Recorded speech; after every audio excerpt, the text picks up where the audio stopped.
be very difficult to carry any muscle, number one, if you're going to Right. try to reach for higher times. But even if you wanted to, in my experience back when I was in SEAL training, and then after that, I mean, I was only at that point walking around at 155 to 160, and it didn't matter what I ate. It didn't matter um, how many weights I lifted. I was only able to carry a certain amount of muscle because of how much demand I was placing on my body.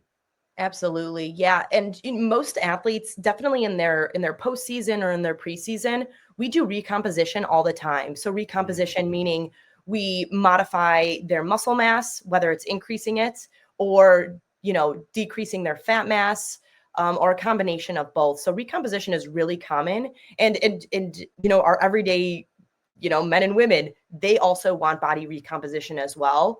When I talk to individuals about recomposition, body recomposition, it's really important that you have to have the training as well as the nutrition dialed in.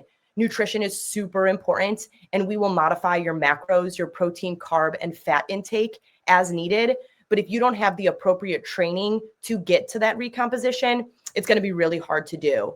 For example, if I had a endurance athlete like a cross country runner and they wanted to put on more muscle mass, but they weren't doing enough strength training and eating enough Hmm. protein, it's going to be really hard to get to their goals. Or they were running too much, where they're doing that breakdown of their muscle mass. That's going to also be really challenging. So they have to have the appropriate training and the intentional training as well as their nutrition dialed in. That's awesome. It's just so amazing.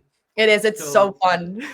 yeah, it's fun because recomposition, it's interesting. The moment you said that word, I knew exactly what you meant. But funnily enough, again, even being somebody like myself who's had a lifetime commitment to health, wellness, fitness, human performance, never even thought about recomposition. So Mhm. that is really cool, but it's so necessary. So recomposition with elite athletes or let's say professional athletes who are post season Mhm. and they're now, let's say, 3 or 4 months or 5 months away from starting their season again, is that's where that recomposition recovery starts to really become Yes.